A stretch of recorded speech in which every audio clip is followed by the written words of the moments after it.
بسم الله الرحمن الرحيم الحمد لله رب العالمين الرحمن الرحيم مالك يوم الدين إياك نعبد وإياك نستعين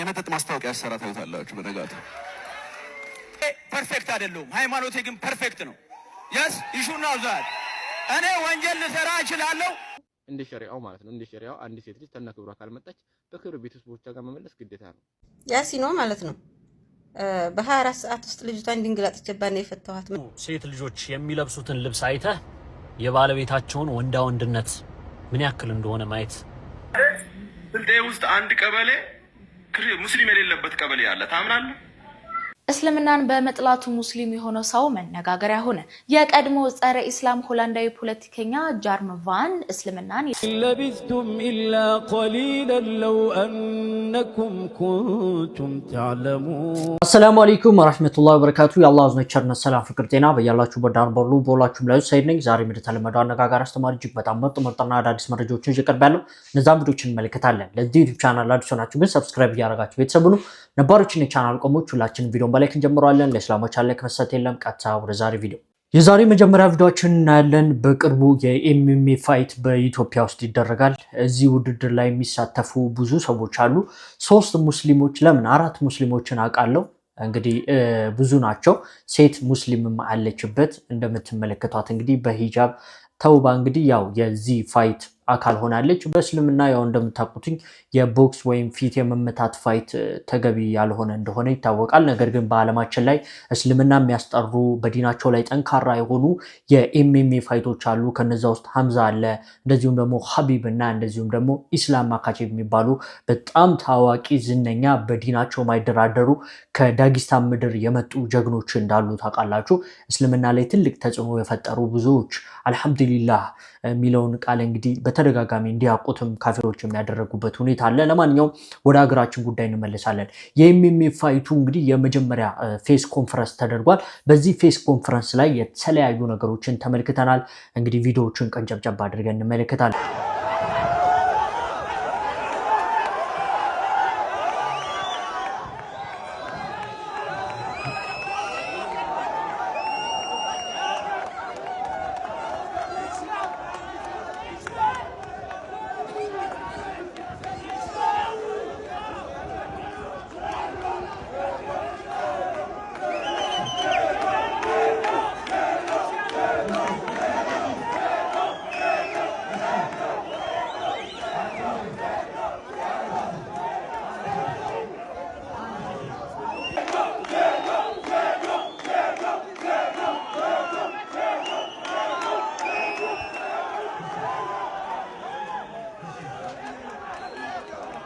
እንደተመለከታችሁት እንግዲህ ከባድ ግብግብ የተፈጠረበት ሁኔታ ነው ያለው ይህ የላይቭ ስትሪም እንግዲህ በአባይ ቲቪ ላይ ሲተላለፍ ነበር ማለት ነው ከ3 ሰዓታት በፊት ነው ይሄ ነገር የተደረገው አሁን ቪዲዮን ስቀርጽ ማለት ነው እንግዲህ ይሄን ቪዲዮ ስትመለከቱ ምናልባት ከ7 ሰዓት በኋላ ሊሆን ይችላል እንግዲህ ይሄ ፌስ ኮንፈረንስ ከተደረገ ቆይታው ማለት ነው በዚህ ላይ እንግዲህ የተመለከትናቸው አጂብ የሚያስብሉ ነገሮች አሉ እነዛም እንግዲህ ሴዶ እንደዚሁ ከጆኒ ጋራ በጣም ከባድ ትንንቅ ውስጥና ከባዱ ፊልማ የነሱ እንደሆነ ይታወቃል እሱን አስመልክቶ እንግዲህ ሴዶና እንደዚሁም ደግሞ ጆኒ የሃይማኖት ጥል እስከሚመስል ድረስ የተነጋገሩትን ነገር እንስማ ተመልከቱ አልহামዱሊላህ የመጀመሪያ ቃሌ አልহামዱሊላህ ረቢል ዓለሚን እኔ የመጀመሪያ ቃሌ አልহামዱሊላህ ረቢል ዓለሚን አላህ በምክንያት ነው እዚህ ጋር ያመጣኝ ማለት ነው ዋይ ብዙ ኢትዮጵያዊ የሚያቀኝ እኔ ቲክቶክ ላይ የሆነ ነገር ሳደርግ ነው ግን እሺ እና አላህ በምክንያት ነው እዚህ ጋር ያመጣኝ ማለት ነው እኔ አንድ ሁለት ልንገራችሁ ዩኤፍሲ ላይ አንድ ፋይተር ሻምፒዮን ሲሆን እንበይ ይመጣል ያ ማለት እኔ ሻምፒዮን የመሆን ህልም አለኝ ከድሮ ማለት ነው ከዛሬ ከ20 ዓመት ጀምሮ ማለት ነው ስለዚህ መጀመሪያ ማመስገን የምፈልገው አላህዬ ነው አልহামዱሊላህ ኃይልም ጉልበትም ችሎታ ያለው ከሱ ውጪ ማንም ስለሌለ ማለት ነው ኃይል ሊሰጠኝ የሚችለው ወደ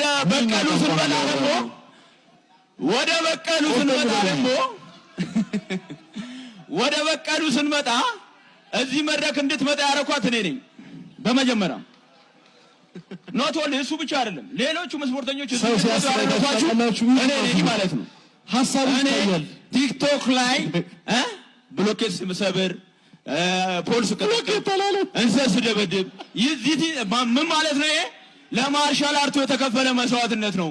ማንም ሰው የሴዶ ማርሻል አርት ፋይት ለማየት ነው እንጂ ሌሎቹን ለማየት የመጣ ማንም የለም። የኢትዮጵያ ሕዝብ ሙሉ ሴዶ እንግዲህ አላህ ያግዘው አልሐምዱሊላህ ብሏል። አላህ ነው እዚህ ያደረሰኝ ብሏል። በእምነቱ ላይ ጠንካራ እንደሆነ እንግዲህ እየተመለከትን ያለ ነው። ብዙዎች እንደ አይነቱ ደረጃ ላይ ሲደርሱ እምነታቸውን ደብቀው የተለያየ የራሳቸውን ጉዳይ ብቻ ነው የሚያስተላልፉት። ነገር ግን በዲኑ እንደዚህ ጠንካራ ሆኖ እስልምናን እያስተላለፈ አልሐምዱሊላህ እያለ እንግዲህ የሚንቀሳቀስ ሰው ሁሌም ቢሆን አላህን የያዘ ሰው ያሸንፋል። ችግር ሲደርስብህ ወደ አላህ ተጠጋ፣ ስትደሰት ወደ አላህ ተጠጋ፣ ትልቅ ደረጃ ስትደርስ ወደ አላህ ተጠጋ፣ አላህን ያዝ። አላህ እንግዲህ አሸናፊ እንዲያደርገው ሁላችሁም ዱዓ አድርጉለት። እንግዲህ ስለ ወንጀሉ ጉዳይም የተናገረበት ሁኔታ አለ። በሃይማኖቴ ጠንካራ ነኝ ይላል። ሃይማኖቴ ላይ ጠንካራ ነኝ ትላለ ለስሙ፣ ነገር ግን የመጠጥ ማስታወቂያ ሰርታል ሲል ጆኒ ለሴዶ ጥያቄ አቅርቦለት ነበር። ሴዶ እጅግ አስደናቂ መልስ ሰጥቶታል። የኢቲኤፍኤስ የአድዋ ፋይት ናይት የፊልሚያ ምሽት በመጨረሻም ቀኑ ተቆርጧል። ነሐሴ 21 ይካሄዳል። ተጋጣሚዎች ፊት ለፊት ተገናኝተዋል። ሴዶ የመለሰው መልስ ምን ይመስላል? መልሱን እስኪ እንከታተል። በሃይማኖቴ ጠንካራ ነኝ ይላል፣ ግን የመጠጥ ማስታወቂያ ሰራ ታዩታላችሁ በነጋቱ ፐርፌክት አይደለም። ሃይማኖቴ ግን ፐርፌክት ነው። yes you should know that እኔ ወንጀል ልሰራ እችላለሁ፣ ሚምረኝ አላህ ነው። ከእኔ ከምሰራው ወንጀል በላይ ሊምረኝ የሚችለው ማን ነው? አላህ ነው። ወንጀል እሰራለሁ፣ ሰርቻለሁ የመጠጥ ማስታወቂያ፣ አላህ ግን ይምረኛል። እኔ ተጸጽቼ አላህን ከለመንኩት ይምረኛል ማለት ነው። የሚምር ጌታ ነው ያለኝ። ስለዚህ ለእሱ አታስብ። ገብቶሃል አይደል? እስልምና ፍጹም ነው፣ ሰዎቹ ግን ፍጹም አይደሉም። Islam is perfect. The believer is not perfect. You should know that. I don't care አንተ ስለምታወራው ነገር ማለት ይሄ ነው ማለት። ሴዶ እንደምታውቁት በፊት ላይ አንዳንድ መጥፎ ነገሮችን ሲሰራ አይተነዋል። ያ ነገር እንግዲህ አላህ Subhanahu Wa Ta'ala ነው የሚምረኝ ብሏል። አዎ አላህ Subhanahu Wa Ta'ala መሐሪ የሆነ ጌታ ነው። ተውበት አድርጎ መመለስ ነው። ለማንኛውም ስለዚህ ፋይት ምን ታስባላችሁ? ሐሳባችሁን ኮሜንት ላይ አስቀምጡና ስለዚህ ፋይት ጉዳይ እንግዲህ ኮሜንት ላይ አስቀምጡልኝ። ከፋይቱ ጉዳይ እንወጣና ወደ ሌሎች ጉዳዮችና ወደ ሌሎች ምርጥ መረጃዎች እንሄዳለን። አሁን የምንመለከተው እንግዲህ አንዱ አግብቶ በሁለተኛው ቀን ፈታ። ከዛም ሚዲያ ላይ ወጥቶ ማውራት ጀመረ። እንደ ሸሪዓው ማለት ነው። እንደ ሸሪዓው አንድ ሴት ልጅ ተነክብራ ካልመጣች በክብር ቤተሰቦቿ ጋር መመለስ ግዴታ ነው። ያሲኖ ማለት ነው። በ24 ሰዓት ውስጥ ልጅቷን ድንግል አጥቼባት ነው የፈታኋት ምናምን የምትለው ማለት ነው። ሰላም አለይኩም ወራህመቱላሂ ወበረካቱ። ያ ጀማዓተል ኸይር እንዴት ናችሁ? ወንድማችን ልጅ ያሲን እንደ ጀግነት ያወራከው ያለው ነገር የሰፈር ባህል እንጂ ሸሪዓው እንደዛ የሚል ነገር የለም። ሸሪዓው ስላልክ ነው ልናገር የመጣሁት እንጂ በፐርሰናል ጉዳይ ላይ እኔ ምንም አይመለከተኝም። ሸሪዓው የሚለው ነገር አለ፣ አንተ ደግሞ የተገበርከው ነገር አለ። ሸሪዓው የሚለው ሼክ ኢብኑ ባዝ ይህንን ጥያቄ ተጠይቀው ማለትም አንድ ወንድ ልጅ ሴት ካገባ በኋላ ያቺ ያገባ ሴት ቢክራ ካልሆነች ምንድነው ማረግ ያለ ለብን የሚለው ጥያቄ ተጠይቀው የመለሱት ምላሽ አለ። አንድ ሴት ቢክርነቷ የምታጣባት ምክንያቶች የተፈጥሮ ነገራቶች አሉ። የወር አበባ በጣም ብዙ ደም ይፈሳት ነገር ከሆነ፣ ከባባድ ዕቃዎች የምታነሳ ነገር ከሆነ ቢክርነቷ ሊሄድ ይችላል። አንተ ደግሞ ሚስቴ ቢክራ አይደለችም መጀመሪያ ነበርኩኝ ብላኛለች፣ አሁን ግን አይደለችም፣ ስለዚህ ወደ አባታ ቤት መለስኳት ስትል በምን ምክንያት ነው ቢክርነቷ የሄደው? በዝሙት ነው ወይስ በተፈጥሮ ነገር ነው? በምንድን ነው? በዝሙት ነው የምትል ነገር ከሆነ የአይን እማኝ ምስክር ማቅረብ አለብህ። መርፌና ክር ሲሆኑ ያየ ማለት ነው። ከዛ ውጪ ግን እየከሰስካት ያለው ክስ የሐሰት ክስ ስለሆነ አንተ መጠየቅ አለብህ ማለት ነው። ኦኬ እስልምና የሚያስቀምጠው ሸሪዓ አለ። ቢክራ ማጣት የፍቺ መንስኤ አይደለም። አለመግባባት፣ አለመስማማት፣ አለመዋደድ ከመጣ ተመካከራችሁ ተነጋግራችሁ መፍታት ማትችሉት ነገር ከሆነ ጉዳዩ በጣም ከባድ ከሆነ ፍቺ የማቅረቡ ነገር የተመረጠ ይሆናል እንጂ አይ ቢክራ አይደለችም ስለዚህ መፈታት አለብኝ የሚለው መስፈርት አይደለም። እንደ ሸሪዓ የእውነት አንተ የምትተገብረው ነገር ከሆነ የአንድን ሰው አይብ ሚዲያ ላይ አውጥቶ መናገር ይሄ ራሱ የማይቻል ነው። እንግዲህ በነገራችን ላይ ቢክራ ያልሆነች ሴት መጀመሪያ ሲያገባት ቢክራ ነሽ አይደለሽም ብሎ ከጠየቃት በኋላ ቢክራ ነኝ ብላ ከተጋባች በኋላ መፍታት እንደሚችል የሚታወቅ ነገር ነው በእስልምና። ነገር ግን በዚህ ልክ በወረደ መልኩ የእሷን ክብር በማይጠብቅ መልኩ ሚዲያ ላይ የወጡ ማውራት ምን ይባላል? ይህ እጅግ በጣም የሚያስጠላ እጅግ በጣም ቀፋፊ የሆነ ድርጊት ነው። እንግዲህ ብዙዎች ሶሻል ሚዲያ ላይ ሲመጡ የሚያወሩትን ነገር አያውቁም። አሁን ላይ የሚወራ ነገር ሶሻል ሚዲያ ላይ እየታወቀ አይደለም። ሴት እህቶቻችን ሚዲያ ላይ ወጥተው የሚሰሩትን ነገር አያውቁም። ወንዶችም ሚዲያ ላይ ወጥተው የሚያወሩትን ነገር አያውቁም። አላህ ሱብሓነሁ ወተዓላ የደበቀውን ወንጀል እንግዲህ አደባባይ ላይ ማውጣት፣ የሰሩትን ነገር እንዳለ አደባባይ ላይ ማውራት እጅግ በጣም ያስጠላል። ይህ ቀፋፊ የሆነ ነገር ነው። እንደዚህ አይነት ተግባር ላይ ያላችሁ ሙስሊሞች አላህን ልትፈሩ ይገባል። እኛም እንደዚህ አይነት ጉዳይ ላይ ከመቀለድ ይልቅ ብናስቆማቸው የተሻለ ነው። እንደዚህ አይነት ተግባርን እንዳይደግሙት እንደዚሁም ሌሎችም አርአያ አድርገው እንዳይወስዱትኝ እንግዲህ በደንብ አድርገን ልንናገር ይገባል። ከመጥፎ ልንከለክል ይገባል። ያለበለዚያ ዝም ብለን የሳቅን እንደዚህ ነው እንደዚህ በጣም የሚያስጠሉ ነገሮችን ነው ኮመንት ላይ የሚያየው የነበረው። ወደዛ ከመሄድ ይልቅ ልጅየውን መምከር ማስተካከል የተሻለ ነው። እጅግ በጣም ደባሪ ነገር ነው እየተመለከተን ያለ ነው። በዚህ ጉዳይ ላይ ሀሳብ ካላችሁ ኮመንት ላይ አስቀምጡልኝ። አሁን የምንመለከተው በቅርቡ በሁለት ማሊያ ሲጫወት የነበረው እንግዲህ ግለሰብ ሙስሊሙ ግለሰብን እንግዲህ የሚመለከት መረጃ ይሆናል። መልእክተኛችን አለይሂ ሰላቱ ወሰላም ምን ያህል ሙስሊም ካልሆኑ ህዝቦች ለመለየት ጥረት ያደርጉ እንደነበረና የሚጓጉ እንደነበረ ነው። እንደሚታወቀው እኛ ሙስሊሞች የራሳችን የሆነ መለያ ያለን ታላቅ ህዝቦች ነን። አላህ ሱብሓነሁ ወተዓላ ኩንቱም ኸይረ ኡመቲን ኡኽሪጀት ሊናስ ለሰዎች ከተሰጡ ህዝቦች ሁሉ የተሻላችሁ ናችሁ ወይም ሆናችኋል ይለናል። ያ ማለት እኛ ሌሎችን በጭፍን መከተል የለብንም። ምክንያቱም ሌሎችን የሚከተል ማህበረሰብ ራሱን ዝቅ አድርጎ የሚመለከት ብቻ ነውና ሌሎችን እንደ አርአያ አድርጎ የሚወስድ ሰው ራሱን ዝቅ አድርጎ እንደሚያስብ ምንም አይነት ጥርጥር የለም። ወለذلك መልእክተኛችን አለይሂ ሰላቱ ወሰላም በተለያዩ አጋጣሚዎች ከሌሎች ጋር ከመመሳሰልን አጥብቀው ይከለክሉ ነበር። من تشبه بقوم فهو منهم ይላሉ كما في حديث ابن عمر الذي أخرجه أحمد وأبو داود ከሰዎች ጋር የተመሳሰለ ከነሱ ነው ይላሉ። ወደፊት የሚመጣውን ሲጠቁሙ ደግሞ لتتبعن سنن من قبلكم شبرا بشبر وذراعا بذراع حتى لو دخلوا جحر ضب لتبعتم قلنا فمن قلنا اليهود والنصارى أو قالوا اليهود والنصارى قال فمن في الصحيحين أبو سعيد الخدري لم يستلفت ملكتنياችን عليه الصلاة والسلام ከኛ በፊት የነበሩ ህዝቦችን ስንዝር በስንዝር ክንድ በክንድ ትከተላላችሁ። የضب ልክ እንደ እንሽላሊት ያለ ነገር ግን ትልቅ በበረሃ የሚኖር እንስሳ ነው። ጉድጓድ ውስጥ ነው የሚኖረው። የሱ ጉድጓድ ውስጥ ቢገቡ እንኳን ተከትላችሁ ትገባላችሁ ብለው የወደፊቱን ተነበዩ። እነሆ እንግዲህ ኡስታዛችን ጥሩ አድርጎ መልሶልናል። ብዙዎች እንግዲህ ለቪው ለታዋቂነት ለጥቅማ ጥቅም ብለው እስልምናቸውን አሳልፈው እስከ መሸጥ ድረስ የሚደርሱበት ጊዜ ላይ ነው እየደረስ ነው። እንደተመለከታችሁት እንግዲህ ኡስታዞቻችን ጥሩ የሆነ መልእክት አስተላልፈዋል። ያው ስለዚህ ሙስሊሙ ግለሰብ ብዙ ነገር አላችሁ፣ ምክንያቱም በተደጋጋሚ አይታችሁታል። ያው አልሐምዱሊላህ ወላሂ ነው ምልህ ኪዳነ ብረት ገብቻለሁ፣ ቁልቢ ገብርኤል ገብቻለሁ፣ አልሐምዱሊላህ ጣዖታችን ገባ ምናምን አይነት ነገር በሁለት ማሊያ የሚጫወቱ ግለሰብ ነው። ለሱ ኡስታዝ ጥሩ አድርጎ ምላሽ ሰጥቶታል። አሁን የምንሄደው እንግዲህ እጅግ በጣም አነጋጋሪ ስለነበረው ጉዳይ ነው። ያው ክርስቲያኖች ስልጤ አካባቢ ላይ ባለው ጉዳይ ላይ ተነስተዋል። አህመድ ዲን ጀበል አጀንዳ ከሰጣቸው በኋላ ስልጤነት ሙስሊምነት ነው ካለ በኋላ ላይቭ ላይ ቁጭ ብለው እያወሩ የነበሩት ነገር እጅግ በጣም የሚያስጠሉ ናቸው። እንግዲህ ሙስሊም ማህበረሰብ ስልጤውን የማይወክል ነገር ነው። ለማንኛውም እህታችን መሰረት ምላሽ ትሰጥበታለች። ስልጤ ውስጥ አንድ ቀበሌ ሙስሊም የሌለበት ቀበሌ አለ። ታምናለህ? ክርስቲያኖች አሉ።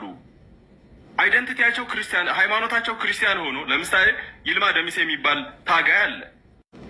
በስልጤ ዞን ሙስሊም የሌለበት የክርስቲያኖች ቀበሌ አለ እየተባለ ነው። አስቡት፣ አንድ ቀበሌ ከ1000 በላይ አባወራዎችን የሚይዝ ነው። እንግዲህ ከ1000 በላይ አባወራዎች ምንም ሙስሊም የሌለበት የክርስቲያኖች ቀበሌ አለ እየተባለ ነው። የትኛው ወረዳ ላይ እንደሆነ አናውቅም። ይህንን ያለው ሰውዬ ጋዜጠኛ ነው አሉ። ዚስ ጋዜጠኛ ዘገርዳሚ ጋዜጠኛ እንግዲህ እንደዚህ አይነት ገርዳሚ ሀሳብ ያቀረበው ለምንድን ነው? ኡስታዝ አህመድ ዲን ጀበልን ስህተተኛ ለማድረግ ነው። በነገራችን ላይ ስህተትን በስህተት ማረም አይቻልም። ስማርት ጋዜጠኛ እንዲሆን ንገሩት። በእንደዚህ አይነት በሚደብር መልኩ ጋዜጠኝነት ጀስት ያሳፍራል። ደግሞም ክርስቲያኖች አሉ አንድ ቀበሌ ሙስሊም የሌለበት ካለ በኋላ ስማቸውን ልጥራ ብሎ ማን ያለው? አየለ እኮ አንድ ሰው ነው ጋይስ። ማነህ እንዴት እንደዛኩኝ እና ሰዎችን ስህተተኛ ለማድረግ ራሳችሁ ልትወጡበት የማትችሉት ስህተት ውስጥ ነው የምትገቡት እና ከጠላቻ ውጡ።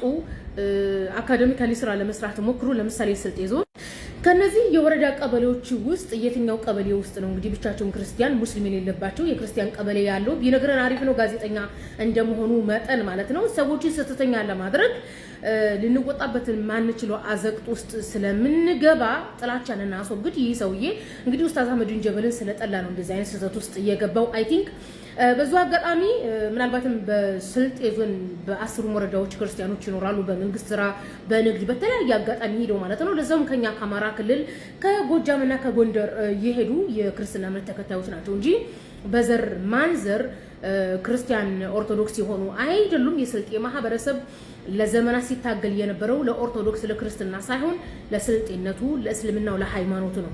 የስልጤ ማህበረሰብ በአጽው ሲገፋ የነበረው በጦርነት ሲገደል የነበረው ስልጤነቱን ሃይማኖቱን እስልምናውን ማንነቱን ለመጠበቅ እንጂ አማርነትንና ኦርቶዶክስነትን ለመጠበቅ አይደለም። ስለዚህ እዛ አካባቢ ያለው ኦርቶዶክስና አማርነት በስራ በህል ውሃ ይሄዱ ናቸው እና ምን አለ መሰላችሁ ኡስታዝ አህመዲን ጀበል በነገራችን ላይ አይደርስባችሁም። እሱ የዓላማ ሰው ነው። ዓላማ ስላለው ዓላማውን ፎከስ አድርጎ ነው የሚሰራው። እናንተ ደግሞ ዓላማ ቢስ ስለሌላችሁ ነው ኢቭን ጋዜጠኛ እንኳን ሆናችሁ ኢቭን እንኳን ተምራችሁ ዩኒቨርሲቲ ገብታችሁ ወጣችሁ ገርዳም የሆናችሁት ማለት ነው። ይሄ ሰውዬ ይሄ ጋዜጠኛ ነው የምትሉ ሰውዬ ጉራጌ ናችሁ ስንባል ሲታገሉ ምናምን የነበሩ ሲል ነበረ። አይ ጀስት ሂ ዋን ቢ ጉራጌ ሳስበው ጉራጌዎች አስተሳሰባቸው እንደ ሰሜኑ ህዝብ ነው አስተሳሰባቸው። አይ ቲንክ ሴሜቲኮች ናቸው ስለሚባል እሱ ወደዚህ ያዘለበለ ነው። አይ ቲንክ ስልጤም ነው አሉ ስጠይቅ ስልጤ ነው። አይ ቲንክ ሂ ዋን ቢ ጉራጌ አስለን እናም ደግሞ እኔ እንጃ ጉራጌዎቹ እንደ ሰሜኑ እንደ ትግሬውና እንደ አማራው አስበን በቃ በኢትዮጵያ ኢትዮጵያዊ ነን የሚሉ ሌላውን ከኢትዮጵያዊነት ያነሳ አድርገው ኢትዮጵያ ለሌላው ከዚህ ካማራው ከትግሬውና ከጉራጌ ውጭ ያለው ኢትዮጵያዊነት ለነሱ አነስ ያለ ለነሱ በዛሬ ኢትዮጵያዊነት ያለው ነው ብለው ቲንክ የሚያደርጉ ናቸው። በጣም ነው የሚያስጠላውና የሚደብረው። ኦኬ እና ለማንኛውም ሰው ለመሆን ሞክሩ። ኡስታዝ አህመዲን ጀበል ያለማ ሰው ነው። ገና አፋር 100% ሙስሊም ነው፣ ሶማሌ 100% ሙስሊም ነው እንላለን። ምን ታመጣላችሁ? ምንም አታመጡ። ምክንያቱም እኛ በዓላማና በፍላጎት እውነት ነው የምንሰራው። እናንተ ግን እኛ ስትቃወሙ ትኖራላችሁ። እኛ ህዝብን የሚጠቀም ወደፊት የሚሆን ውጤት የሚያመጣ ስራ ነው የምንሰራው። እናንተ ግን እኛ ላይ ውው ስትሉን ትኖራላችሁ። እንዳያችሁትና እንደታዘባችሁት ካፊሮች ምን ያክል ይሄ እስልምና ላይ ያላቸውን ጥላቻ ያሳያል። ምን ያክል ተሰብስበው ሴራ እንደሚሰሩ አንድ ላይ ሆነው እንደሚንቀሳቀሱ የሚያሳይ ነው፣ ለመጥፎ ነገር ማለት ነው። ሙስሊሞችም አንድ ልንሆን ይገባል በዚህ ጉዳይ ላይ። ሙስሊሞች ያው በብሔር በዘር አንለያይም፣ አልሐምዱሊላህ እስልምና ዘረኝነትን ጥንብ ነው ብሏል። ነገር ግን ስልጤነት ሙስሊምነትን ኡስታዝ በማለቱ ምክንያት ብዙዎች የተቃወሙት ይገኛሉ። እንግዲህ ብዙ ሙስሊም ስልጤ ሀገር ላይ ይገኛል። ስልጤ ላይ ብዙ በደል እየደረሰባቸው እንደሆነ አድርገው ለመውሰድ እንዲሁም ክርስቲያኖቹ ውጡ እየተባለን ነው፣ ከሀገራችን ሊያባረሩ ነው አይነት ነገር እየተጫወቱ ይገኛሉ። ነገር ግን ስልጤ ላይ ያሉ ክርስቲያኖች ራሱ ይመሰክራሉ፣ ላይ በሰላም ተቻችለው እየኖሩ እንደሆነ በደንብ እየገለጹ ይገኛሉ። እና ጥሩ ምላሽ እህታችን መሰረት እንደሰጠቻቸው ተስፋ በማድረግ ሁላችንም ሙስሊሞች አንድ በመሆን ወደፊት ልንጓዝ ይገባናል። እነሱ ተደራጅተው እየሰሩ ስላለ እኛ ደግሞ ተበታትነን እንግዲህ እነሱን መጠቀሚያ ልንሆንባቸው አይገባም። እጅግ በጣም አስገራሚ ነገር ነው ያየሁት። ሰርጀሪ ልትደረግ ስትል ቁርአን ካልቀራው ብለው ነው እንግዲህ ዶክተርን ቢስሚላሂ ራህማን ራሂም አልሐምዱሊላህ ረቢል ዓለሚን አርራህማን ራሂም ማሊክ የውሚዲን ኢያከ ነዕቡዱ ወኢያከ ነስተዒን ኢህዲና ሲራጠል ሙስተቂም صراط الأنعمت عليهم غير المغضوب عليهم ولا الضالين آمين. بسم الله الرحمن الرحيم قل هو الله أحد الله الصمد لم يلد ولم يولد ولم يكن له كفوا أحد. بسم الله الرحمن الرحيم قل أعوذ برب الناس مالك الناس إله الناس من شر وسواس الخناس الذي يوسوس في صدور الناس من الجنة والناس. بسم الله الرحمن الرحيم قل أعوذ برب الفلق من شر ما خلق ومن شر غاسق إذا وقب ومن شر نفاثات في العقد ومن شر حاسد إذا حسد. بسم الله الرحمن الرحيم الله لا إله إلا هو الحي القيوم لا تأخذه سنة ولا نوم له ما في السماوات وما في الأرض من ذا الذي يشفع عنده إلا بإذنه يعلم ما بين أيديهم وما خلفهم ولا يحيطون بشيء من علمه إلا بما شاء وسع كرسيه السماوات والأرض ولا يجوزه ما هو العلي العظيم. يا الله اللهم صل وسلم على سيدنا محمد وعلى آل سيدنا محمد. أشهد أن لا إله إلا هو أشهد أن محمدا عبده ورسوله. لا إله إلا الله وحده لا شريك له له الملك وله الحمد وهو على كل شيء قدير. لا إله إلا الله وحده لا شريك له له الملك وله الحمد وهو على كل شيء قدير. اللهم صل وسلم على سيدنا محمد وعلى آل سيدنا محمد. اللهم صل وسلم على سيدنا محمد وعلى آل سيدنا محمد. ዶክተር አብይ እንግዲህ ያው በቀዶ ጥገና በደንብ ይታወቃል። እንግዲህ ቁርአን ቀርቼ እንጂ ሰርጀሪ አልደረግም ብላለች። ሱብሃንአላህ በጣም ያስገርማል። የኢማን ጥንካሬዋ ደስ ይላል። ሰሃቦች እኮ ሰላት እየሰገዱ እግራቸው ይቆረጥ ነበር። የዚህን ልክ እንግዲህ ኢማን ነበራቸው። ምንም አይነት ነገር ሳያውቁ ሰላት ውስጥ ሲገቡ ትኩረታቸው ሙሉ ለሙሉ ከአላህ ጋር ስለሚሆን እንግዲህ ምንም የሚደረገው ነገር ስለማይታወቅባቸው እንግዲህ ሰርጀሪ ለመደረግ ወይም እግራቸው ለመቆረጥ በስብሶ ሲፈልጉ ሰላት ነበር የሚሰግዱትና አላህ የዛን አይነት ቅዋና ኢማን ይስጠን። የቺ እህታችንም አላህ ባፊያ እንግዲህ ምትመለስና ሚሻላት አላህ ያድርጋት። ውሸትን ከእውነት እንለያለን። እንግዲህ የሚዋሸው ውሸት አለ። ኡስታዛችንም ትክክለኛው ምላሽ ይናገራል። እሺ ማን ፈጠረሽ? ስላሴ። ስላሴ ስንት ናቸው? አንድም ሶስትም ናቸው። በሶስትነት በስም በግብር በአካል። በስም ስም እንዴት ነው? አብ ወልድ መንፈስ ቅዱስ። ሰላም አለይኩም ወራህመቱላሂ ወበረካቱ። መግቢያ ላይ ያለው ቪዲዮ እንደተመለከታችሁት ምንድነው አህባቢ እነዚህ ንጹሃን ነፍሶች ምንም የሚያውቁ ህፃናትን እነዚህ መምህራን እየመጡ በማይሆን ነገር አእምሯቸውን ሲበክሉ እንመለከታለን። የነገውን ማንነታቸውን የነገውን ህይወታቸውን በማይሆን ነገር አእምሯቸውን ሲያበላሹበት እንመለከታለን። እርሱም እንግዲህ ምንድነው ይህቺ ህፃን ልጅ መምህሩ ያስተማሩትን አንዱ አምላክ ስላሴ መሆኑን መጽሐፍ ቅዱስ የማያውቀውን የክርስቲያን አባቶች ያልተስተማሩትን ኢየሱስም ሆነ ሐዋርያቱ ያልሰበኩትን እምነት መምህሯ መጥቶ አእምሯ ሲጭንባት እንመለከታለን። የኢየሱስን አምላክነት የስላሴን አንድነትና በአካል ሶስት መሆናቸው ምናምን ነገር ሲናገሩ ሰምታችኋልና ግን በዚህ ሐሳብ ላይ ግን ኦርቶዶክሳውያን ፋሩቅ ልጅቷ ንጹህ ምንም አእምሯ ላይ ምንም ነገር የለ ህፃን ላይ ይሄን ነገር የውሸት ነገር ያስተምሩ እየጫኑባት ነው ያልከውን አንተ ነው ያዋሻው። ኦኬ አስተምሩ ውሸት ለመሆኑ ምንድነው ማስረጃ ደግሞ ካላችሁኝ ስላሴ የሚለው አስተምህሮ መጽሐፍ ቅዱሳዊ ሆነ ቅድመ ኒቃያ ላይ ቅድመ ኒቃያ የነበሩ አባቶች ያላስተማሩት አስተምህሮ ከጊዜ በኋላ የተፈበረከ ጊዜ በኋላ የመጣ እምነት ነው። ልክ ዛሬ ኦርቶዶክሳውያን ክርስቲያኖች እንደሚሉት አብ ወልድ መንፈስ ቅዱስ በግብር በስም በአካል ሶስት በመለኮት በግዥነት እንዲሁም ደግሞ በአፈጣጠር በፍቅር አንድ የሚለው አስተምህሮ ጥንታዊ አባቶችም ሆኑ መጽሐፍ ቅዱስም ነቢያቶችም ሆነ ኢየሱስም እንዲሁም ደግሞ ሐዋርያቶችም ጭምር ያላስተማሩት አስተምህሮ ነው። አላስተማሩት በፍጹም ያላስተማሩት አስተምህሮ ነው። ኢቭን አሁን አስተማሪው እንግዲህ ልጅ ሳይጫንበት ያስተማረ ትምህርት ምንድነው? በአገዛዝ በአፈጣጠርና በፍቅር አንድ ናቸው የሚል አስተምህሮ ነው። ስላሴ አይደለ መጽሐፍ ቅዱስ ግን ያስተምርም። መጽሐፍ ቅዱስ ወልድ ፍጡር መሆኑን ነው የሚያስተምረው። በዮሐንስ ራእይ ምዕራፍ 3 ቁጥር 14 ላይ በሎዶቅያ ወዳለው ወደ ቤተክርስቲያን መልአክ እንዲህ ብለህ ጻፍ፣ አሜን የሆነው የታመነውና እውነተኛው ምስክር በእግዚአብሔርም ፍጥረት መጀመሪያ የነበረው ይላል። ምን አለ? የእግዚአብሔር ፍጥረት መጀመሪያ የነበረው ይናገራል። የመጀመሪያ እግዚአብሔር ፍጡር መሆኑን ይናገራል። ወልድ ማለት ነው። እንግዲህ መጽሐፍ ምሳሌ ምዕራፍ 8 ቁጥር 22 ላይም ደግሞ ይናገራል። ምድር ሳይፈጠር አስቀድሞ ከዓለም በፊት ፈጠረኝ ይናገራል። ገዙን ብትመለከቱት ማለት ነው። ስለዚህ ኢየሱስ ክርስቶስ ወልድ ፍጡር እንጂ ፈጣሪ በፍጹም አይደለም። ስለዚህ ዛሬ ስላሴያውያን መጥተው እንደሚሰብኩን ፈጣሪ በፍጹም አይደለም። ከዛም ባለፈ እንደው ፋሩቅ እኮ መጽሐፍ ቅዱስን አንተ ነህ ሚስ ኢንተርፕሬት ያደረከው ወይም ደግሞ በውሸት እየተረጎምከው እንዳትሉኝ ደግሞ ቀደምት አባቶች ይሄን አስተምሮ ነው ያስተማሩት። ለምሳሌ ከነዛ መካከል ኦሪገን በኮሜንታሪ ኦን ዘ ጎስፔል ኦፍ ጆን ዮሐንስ ወንጌልን ኮሜንታሪ የሰጠበት ወይ ደግሞ ባብራራበት መጽሐፉ ላይ ምን ያህል ይናገራል ቃል በቃል እንግሊዝኛው ፊት እንደመጠፈላችሁ we consider therefore that there are three hypostases አለ because the Father, the Son, and the Holy Spirit. At the same time, we believe nothing to be uncreated but the Father. ምን አለ? ስለሆነም ሶስት አካላት ወይ ደግሞ ሃይፖስታሲስ እንዳሉ እንቆጥራለን አለ።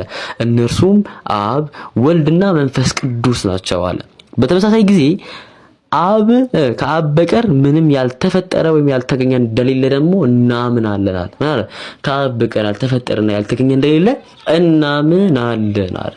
ሶስቱ ግን ምድራቸው አለ ከሶስቱ ሶስት አካላት እንዳለው ከተቀሰ በኋላ ምን አለ? ከአብ በስተቀር ያልተፈጠረ የለም አለ። ወልድም መንፈስ ቅዱስ ምንድን ናቸው ማለት ነው? ፍጡር ናቸው። ግን ስላሴ አምረው የሚሉት አብ ወልድ መንፈስ ቅዱስ ፈጣሪ እንጂ ፍጡር አይደሉም እያሉ ነው የሚገኙት። ቀደምት አባቶች ግን ቃል በቃል ፍጡር መሆናቸው ይተናገሩት። ከዛም ባለፈ ጄሮም ኦሪገንን እንደው ሲያስፒ ሲያደርገው የኦሪገን አሳስ ተክሰል ይናገራል። ደሰን አለ ኦኬ ደሰን his state is inferior to the father in as much as he is second in the father first and the Holy Spirit which dwells in all the saints is inferior to the son ይናገራል። ምን አለ? ወልድ ከአብ ያንሳል ምክንያቱም እርሱ ሁለተኛ ሲሆን አብ ደግሞ መጀመሪያ ነውና። በቅዱሳን ሁሉ ውስጥ የሚኖረው መንፈስ ቅዱስ ደግሞ ከወልድ ያንሳል። በተመሳሳይ መንገድ የአብ ኃይል ከወልድ ከመንፈስ ቅዱስ ኃይል ይበልጣል አለ። ቅድም እንግዲህ መምህሩ ያለተስ ልጅ ተስናገር ያለችው አብ ወልድ መንፈስ ቅዱስ በኃይል አንድ ናቸው ብሏል። ግን ኦሪገን ምን አለ? አብ ወልድ መንፈስ ቅዱስ አብ ከወልድና ከመንፈስ ቅዱስ በኃይል የተሻለ ነው። አልሐምዱሊላህ እንግዲህ በአሁኑ ሰዓት ብዙዎች ውሸታቸው እየተጋለጠ ይገኛል። ውሸት ከእውነቱ እየተለያየ ይገኛል። ብዙዎችም ለዛ ይመስለኛል ውሸትን እንግዲህ ትተው ወደ እስልምና እየመጡ ያሉት። አልሐምዱሊላህ ረቢል ዓለሚን ብዙዎች እስላምን እየተቀበሉ ይገኛሉ። እስልምና ላይ ጥላቻ የነበረው ግለሰብ እንግዲህ በጣም በብዛት እስልምና ላይ መጥፎ ነገር ሲጽፍ የነበረው ግለሰብ ወደ ኢስላም መጥቷል። እስልምናን በመጥላቱ ሙስሊም የሆነው ሰው መነጋገሪያ ሆነ። የቀድሞ ጸረ ኢስላም ሆላንዳዊ ፖለቲከኛ ጃርም ቫን እስልምናን የተቀበለበት መንገድ ግርምትን ፈጥሯል። ይህ ሆላንዳዊ ፖለቲከኛ ለዓመታት በእስልምና ሃይማኖት ላይ ባለው ጠንካራ የትችት አቋምም ይታወቃል። ኋላ ላይ ይህንን አመለካከቱን የሚገልጽ መጽሐፍ ማዘጋጀት መጀመሩም ተነግሯል። I decided to write an anti-Islam book, which started as an anti-Islam book, changed into this search for God, and it ended up me becoming a Muslim. ቫን መጽሐፉን ለማዘጋጀት ቁርአን፣ ሐዲሶችና የቀድሞ የእስልምና መሪዎችን በጥልቀት መመርመር መጀመሩም ተገልጿል። ታዲያ ይህ የመጽሐፍ ዝግጅት ሂደት ለእስልምና ያለውን አመለካከት በእጅጉ እንዲቀይር አድርጎታል ተባለ። ሆላንዳዊ ፖለቲከኛ ካነበበው ቁርአን፣ ሐዲስ በመነሳት እስልምናን መቀበሉ በይፋ አስታውቋል። የቀድሞ ጸረ ኢስላም ሆላንዳዊ ፖለቲከኛ ጃም እስልምናን መቀበሉ ለብዙዎች አስገርመዋል። ይህንን የሰሙ ሰዎች ቅንነት ያለው አስተንትኖና የእውነት ፍለጋ ለበጎ ለውጥ እንደሚያበቃ ማሳያ ሆኗል። ቫን እስልምናን ከተቀበለ በኋላ ለትቾች የሚሰጡ ምላሽ በእውቀት፣ በጥበብ፣ በትዕግስትና በመልካም ስነ ምግባር ላይ የተመሰረተ መሆን እንዳለበት የትኛውም እስልምና ላይ መጥፎ ነገር የሚያስብና እስልምና ውስጥ ገብቶ የሚያጠና የሚያነብ የሚመረምር ሰው መጨረሻው ሙስሊም ይሆናል። በጣም በተደጋጋሚ ያየነው ነገር ነው። ብዙ እስልምናን በጣም የሚጠሉ ሰዎች እስልምናን ሲያጠኑ እንግዲህ እስልምና ላይ መጥፎ ነገር ለመውሰድ እንዲሁም ደግሞ የተጋጨ ሐሳብ ካለ ያንን ነገር ለማውጣት ሲፈልጉ እንግዲህ በዛው እስልምና ውስጥ ጠልቀው ይቀራሉ። አልሐምዱሊላህ እንግዲህ ብዙዎች ገና ወደ እስላም ይመጣሉ። እኛ እስልምናን ምን እንደሚያስተምር እውነተኛው እስልምና ምን እንደሆነ ራሳችን ላይ ጸባያችን ላይ እንግዲህ ተግባራዊ ማድረግና ማንጸባረቅ ብቻ ነው የሚጠበቅብን። ነብዩ ሰለላሁ ዐለይሂ ወሰለም ባህላቃቸው በስነ ምግባራቸው ብቻ ነበር ብዙዎችን ወደ እስላም ያመጡት። ብዙዎች እንደሚያስቡት በሰይፍ አልነበረ። አሁን የምንመለከተው የሰው ልጅ እንዳስተዳደጉ ነው። ቤተሰቧን አይተህ ልጅቷን ማንነቷን ማወቅ ትችላለህ። ሚስትየውን አይተህ ባልየውን ማወቅ ትችላለህ አይነት ነገር ነው ወንድማችን እየተናገረ ያለው። እንስማ። ያገቡ ሴት ልጆች የሚለብሱትን ልብስ አይተህ የባለቤታቸውን ወንዳ ወንድነት ምን ያክል እንደሆነ ማየት ትችላለህ። ያገቡ ወንድ ልጆችን ልብሳቸውን አይተህ የባለቤታቸውን የሚስታቸውን ንጽህና መረዳት ትችላለህ። ገና ያላገቡ ደግሞ ትናንሽ ሴት ልጆች የሚለብሱትን ልብስ አይተህ የእናታቸውን ስነ ምግባር አኽላቅ ማወቅ ትችላለህ። እንግዲህ ሐቂቃ ብዙ ሰው እንዳስተዳደጉ እንደ ጓደኞቹ ነው የሚሆነው። ጓደኞቹ ያበላሹታል። ትክክለኛ ነገር ነው። ከነሱ ጋር የሚውል ከሆነ መጥፎ ጓደኛ ጋር የሚውል መጥፎ ይሆናል። እናቷ መጥፎ ከሆነች እሷ ጥሩ የምትሆንበት አጋጣሚ ጥኒጥ ነው የሚሆነው። ሚስትየው እንደፈለገች የተገላለጠች እንደፈለገች መትሆን ከሆነ ባልየው ላይ ድክመት አለ ማለት ነው። ይህ ነገር እንግዲህ የታወቀ ነገር ነው። ብዙዎች ያንን ነገር እየተቀበሉት አልነበረም። ኮመንት ላይ ሳይ አብዛኞቹ ግን ተስማምተውበታል። እናንተ ምን ታስባላችሁ? ልጆቻችሁን በአግባቡ ማሳደግ ትችላላችሁ ወይንስ ደግሞ እናንተ ጥሩ ሆናችሁ ልጆቻችሁ ሊበላሹባችሁ ይችላሉ? እሱን ሀሳብ ኮመንት ላይ አስቀምጡ። አሁን የተፈኩር ጊዜ ላይ ደርሰናል። ይህች በፈገግታዋ የምትታወቀው እንስሳ ልክ እንደ ካንጋሮች 3 ማህፀኖችና 2 የሴት ብልቶች እንዳላት ታውቃላችሁ? አሰላሙ አለይኩም ውዶቼ፣ እንዴት ናችሁ? እንደተለመደው ፎሎ፣ ላይክ፣ ሼር፣ ኮፒ ሊንክ በማድረግ ጀምሩ። ብዙዎቻችን ኬኳን የምንረዳው በፎቶ ላይ እንደምትታየው ቆንጆና ደስተኛ በመሆኗ ብቻ ነው። ነገር ግን ልክ እንደ ካንጋሮዎች ሁሉ እሷም 3 ማህፀኖች አሏት። ከዚህም በላይ አዳኝ አሳዷቸው አደጋ ሲጋረጥባቸው የሚያደርጉት ነገር ይገርማል። ህፃን ልጃቸውን ከከረጢታቸው አውጥተው መሬት ላይ በመጣል የራሳቸውን ህይወት ብቻ በማዳን ይሸሻሉ። ተፈጥሮ በውስጡ ምን ያህል እንግዳ ነገሮች እንደያዘ ማሰብ በጣም ይገርማል። ሱብሃንአላህ እንዳላችሁበት በታሪኩ አልጠራጠርም። የአላህ ስራ እጅግ በጣም አስገራሚ ነው። የኡስታዞችን መልእክት እንመለከታለን። እንደ ዝሙት ርዝቅ የሚያጠብ ነገር የለም። ርዝቅ ያጠባል፣ ፊት ያጠቁራል። ርዝቅ ያጠባል። ወንጀል ስንሰራ ርዝቅ ይጠባል። ርዝቅ ከሚያጠብ ነገር አንዱ ምንድነው? ወንጀል ነው። አላህ ይጠብቀን። ሲጨልምብህ ሲደናገርህ ወደ አላህ መሽሽ። ፈተና አትፍሩ። ወርቅ ተፈትኖ እኮ ነው ወርቅ ባለው በሳት አጠገባፈ በሳት ውስጥ ሰጥ ባለው በለጨለጨ ሁሉ ወርቅ አይወዳደርም። ሱብሃንአላህ አልሐቁ አብለጅ ወልባጥሉ ለጅለጅ ምን ቢያብለጨልጭ ውሸት ያው ውሸት ነው።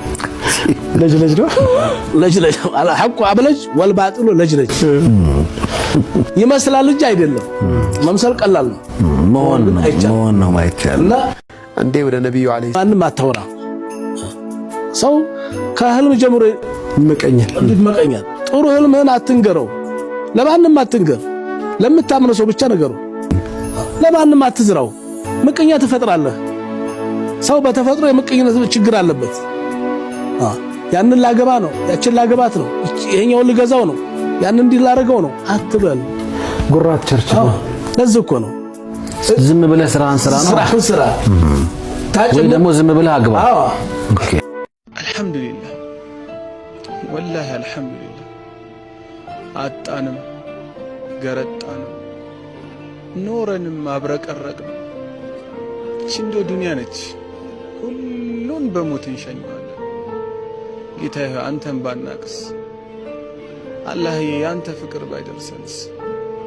አልሐምዱሊላህ። ጠቅላላ አድርገን እንግዲህ ጠቃሚ የሆኑ ዳዋዎችን ተመልክተናል። አላህ በሰማነው ምንሰራና ምንጠቀም ያድርገን። ወደ ውጭ መረጃ ወስዳችኋለሁ። እስልምናን የተቀበልኩት በዝንብ አማካኝነት ነው ብትል አሁን ማን ያምናታል? ታሪኩ እንደዚህ ነው። እዚህ ጋር የምትመለከቷት ሴት ማለት ነው በቤተሰብ የተወራረሰ የጣዖት አምላኪ ቤተሰብ ውስጥ የተገኘችና ለጣዖት አምልኮ የምታቀርብ ሴት ናት። ነገር ግን አሁን ላይ በዘመናዊ ህይወቷ ማለት ነው በተደጋጋሚ ጣዖቶቹ ጋር በምትሄድበትና ምግብ በምታቀርብበት ጊዜ ምግቦቹ ሲበላሹና አካባቢው በዝንብ ሲወረር ታያለች ማለት ነው። ነገር ግን ይህ ነገር በተደጋጋሚ እንድትጠይቅ ያደርጋታል። ሰዎች በተራቡበት ጊዜ እኛ ያመጣን ምግብ እያስቀመጥን በላሽው ለምንድን ነው የሚል በተደጋጋሚ ጥያቄ እንደሚፈጥርባት ትናገራለች። ነገር ግን በአጋጣሚ ህይወቷን የቀየረው ማለት ነው የአንድ የቁርአን አንቀጽ ነው ትላለች። ሱረቱል ሐጅ ላይ ያለው አላህ ስለ ዝንቦችና እነዛ ስለ ጣዖት አምላኪያን የተናገረበት መንገድ ነው። አላህ በዚህ አንቀጹ ማለት ነው እንደሚያብራራው ከሆነ እነዚያ ከአላህ ውጭ የሚያመልኩ ሰዎች ማለት ነው ወይም ደግሞ ከአላህ ውጭ የሚመለኩ እነዛ ጣዖታን ቢሰበሰቡ እንኳን አንዲትን ዝንብ መፍጠር አይችሉም ይላል። ይህ ብቻ አይደለም፣ ዝንብ የሆነ ነገር ብነጥቃቸው እንኳን ማለት ነው መልሰው ማግኘት አይችሉም የሚል የቁርአን አንቀጽ እንግዲህ እች ሴት ትሰማለች። እና እሷን በተደጋጋሚ ከምታየው ከዛ ጣዖቶቹ ጋር ከሚሰበሰቡ ዝንቦችና ያ ከሚበላሸው ምግብ ጋር ማለት ነው ታገናኘዋለች። እውነተኛ አምላክ ቢሆኑ እኮ ማለት ነው ይሄንን ነገር መቋቋም ይችላሉ፣ እስከሚሸት መጠበቅ አይችሉም የሚል ማለት ነው ተደጋጋሚ ጥያቄ ይቀርብላታል ማለት ነው። ከዛ በኋላ የተለያዩ ቁርአኖችን በማንበብ እንግዲህ አሁን ላይ እስልምናን በይፋ መቀበሏን አሳውቃለች።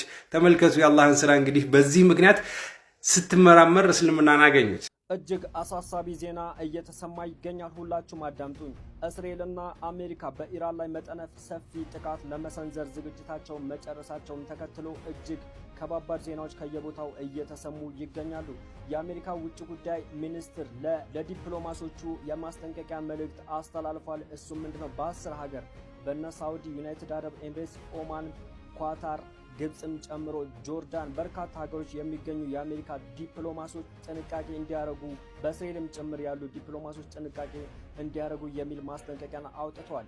እሱ ብቻ አይደለም። ኢራን እኔ ላይ ማንኛውም ጥቃት ከተሰነዘረ በመላው ቀጠናው ያሉ የነዳጅ ተቋማት እና ሌላም ትላልቅ ድርጅቶች መሰረተ ልማቶችን አወድማለሁ ከዚህ በፊት ከነበረው ብዙ ጥፍ የሚል ማስጠንቀቂያን አውጥታለች። ታችሁም ሰምታችኋል ብዬ ተስፋ አረጋለሁ። አሜሪካና እስራኤል በኢራን ላይ ትልቅ ጥቃት ለመሰንዘር ብዙ ዝግጅቶችን ሲያደርጉ ነበረ፣ ጥናቶችን ሲያጠኑ ነበረ፣ ቦታዎችን ሲፈልጉ ነበረ። ሙሉ ለሙሉ ዝግጅታቸውን እንዳጠናቀቁ እየተነገረ ይገኛል። በኢትዮጵያ ያለውም ሁኔታ ሁላችሁም ታውቁታላችሁ። በኢትዮጵያ ድንበር አካባቢ ግጭት እንደተቀሰቀሰ እሱ ብቻ አይደለም፣ ሳውዲ በርካታ ሀገሮችን አስተባብራ እዛ የባህሩን ጉዳይ ከየመን ጋር ያለውን ጉዳይ ታውቁታላችሁ። እዛም ትልቅ ጦርነት የመመላለስ ሁኔታ እየታየ ይገኛል። መካከለኛው ምስራቅም ሆነ በርካታ ቦታዎች ላይ መስማት ማንፈልጋቸው ትላልቅ የጦርነት ወሬዎች እየተነገሩ ይገኛሉ። የዛሬ ቪዲዮ ይሄን ይመስል ነበር። ሳይድ ነበርኩ። ቪዲዮ ላይክ፣ ቻናል ሰብስክራይብ አድርጉ። ቪዲዮም ተላሻም ዳሸር አድርጉ። አላህ ቢጀን ተገናኘን። ወሰላሙ አለይኩም ወራህመቱላሂ ወበረካቱ።